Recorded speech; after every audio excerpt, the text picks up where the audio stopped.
श्री शिवाय नमस्तुभ्यम। जय महाकाल। 5 सितंबर भादो माह मंगलवार की विशेष खष्टमी तिथि है।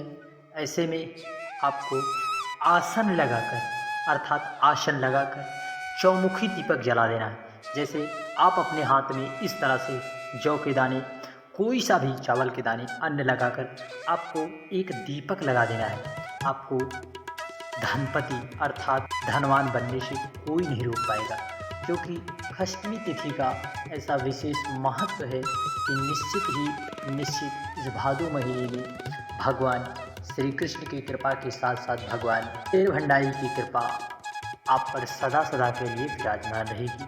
आपको इसमें पूज्य गुरु जी के द्वारा बताए गए कुछ 3 विशेष महाउपाय हैं। 3 महाउपाय।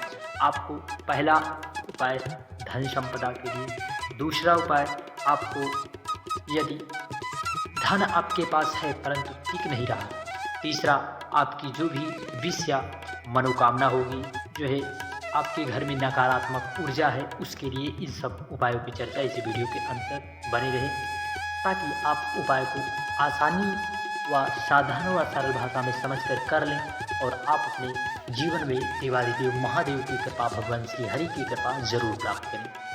यदि आप चैनल पर पहली बार आए हैं, आवाज़ पहली बार सुन रहे हैं, तो चैनल को जरूर सब्सक्राइब करें। आपसे विनम्र निवेदन है और वीडियो को लाइक करके कमेंट में हर हर महादेव लिखना ना भूलें। आपको सबसे पहले इस तरह अपने हाथ में मुट्ठी में अन्न लेना है। चाहे आप गेहूँ ले लो, जौ ले लो, चावल ले लो, कोई सा भी लेकर आपको इसी में एक दीपक लगा देना है। इसी में आपको एक दीपक ले लेना है।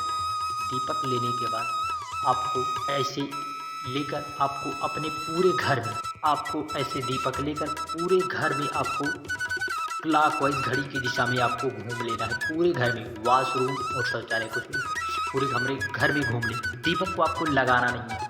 फिर आप यदि बुझने का डर ना हो तो आप दीपक लगाने के बाद आपको इस दीपक को चुपचाप ले जाकर जो है बेल पेड़ के नीचे, कहाँ पर आपको बेल पेड़ के नीचे नए उपाय को नए तरीके से करना है, क्योंकि जो भी व्यक्ति बेल पेड़ के नीचे जो है दीपक को आसन लगाकर करता है, उसके घर में माता लक्ष्मी की विशेष कृपा होती है, क्योंकि अन्न भी हमारे धन का स्वरूप है। इसलिए हमें अपने हाथ में चावल या कोई सा भी अन्न लेकर हमें दीपक को, फिर आप पहले अन्न डाल दें फिर दीपक लगा दें। निश्चित ही आप प्रदोष काल में जो भी व्यक्ति दीपक लगाता है, निश्चित माता लक्ष्मी की कृपा उसके जीवन में सदा सदा के लिए बनी रहती है। इसलिए हमें बेल पेड़ के नीचे निश्चित दीपक जरूर लगाना चाहिए। श्री शिवाय नमस्तुभ्यम। जय महाकाल। बढ़ते हैं अगले उपाय की ओर, जो कि होना चाहिए मंगलवार का दिन, खष्टमी तिथि। ऐसे में आपको मंगलवार का दिन भगवान हनुमान जी को, भगवान महावीर को समर्पित है। ऐसे में आप चौमुखी दीपक जरूर लगाएं। चौमुखी दीपक, यदि आपके घर में नकारात्मक ऊर्जा है, कोई भी व्यक्ति बार बार बीमार हो जाता है, तो उस बीमार व्यक्ति के उतारा कर लेना है। आपको 7 बार या 21 बार इस दीपक को लगाकर उतारा कर लेना है। यदि आपका बच्चा गलत संगति में पड़ा हुआ है, गलत आदतों में पड़ा हुआ है, हर समय क्रोध की प्रवृत्ति करता है बीमारी में, तो सारे कष्टों में आप चौमुखी दीपक को आटे का दीपक बनाएं। किसका? आप आटे का दीपक बनाएं। आटे का दीपक, लेकिन एक चीज़ विशेष ध्यान रहे, उसमें नमक ना मिलाओ। बहुत से लोग आटा पिसवाते हैं तो उसके बाद उसमें नमक डालकर रखते हैं। आप भूल कर ऐसा ना करें। आप आटे का दीपक बना लें। इस तरह से चौमुखी दीपक लगा लें। दीपक लगाने के बाद आपको जाना है भगवान महादेव हनुमान जी के मंदिर में। मंगलवार का दिन है। ऐसे में आपको उस दीपक को उनके मंदिर में प्रज्वलित कर देना है। यदि आप वहाँ न जा पाएँ तो आपके घर के पास जहाँ कहीं पर भी फोटो प्रतिमा मंदिर है, वहाँ पर जो है कोई भी आपको हनुमान जी का मंत्र यदि आ रहा है तो आप उसका स्मरण कर ले। यदि नहीं आ रहा है तो भगवान हनुमान जी का नाम या तो आप ले लिया, सीताराम आप कह देते हैं तो श्री सीताराम कह दे, तो इससे भगवान हनुमान जी अति प्रसन्न होते हैं उस भक्त पर।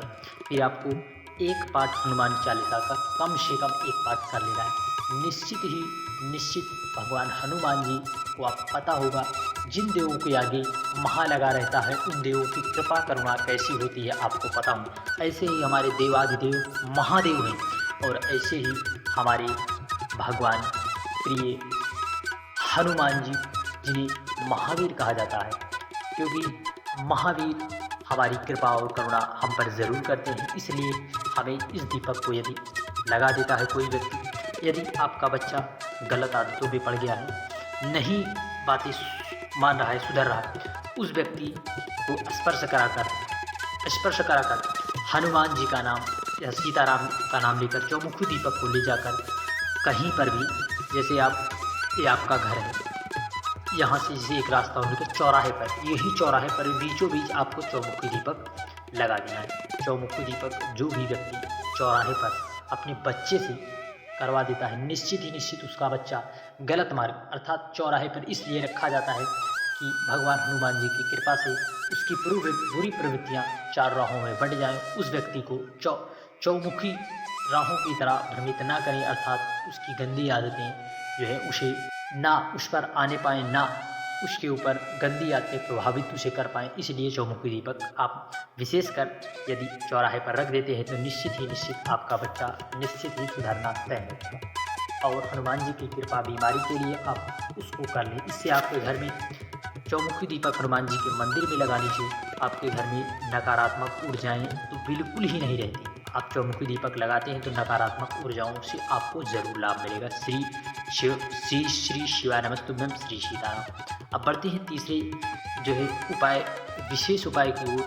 आपको इस तरह से एक गुड़ का टुकड़ा लेना है, गुड़ का टुकड़ा, और आपको एक बेलपत्र लेना है, एक बेलपत्र, और इस तरह से एक चंदन लेना है, अष्टगंध कोई सा भी चंदन, पहले इसे आप रगड़ लें।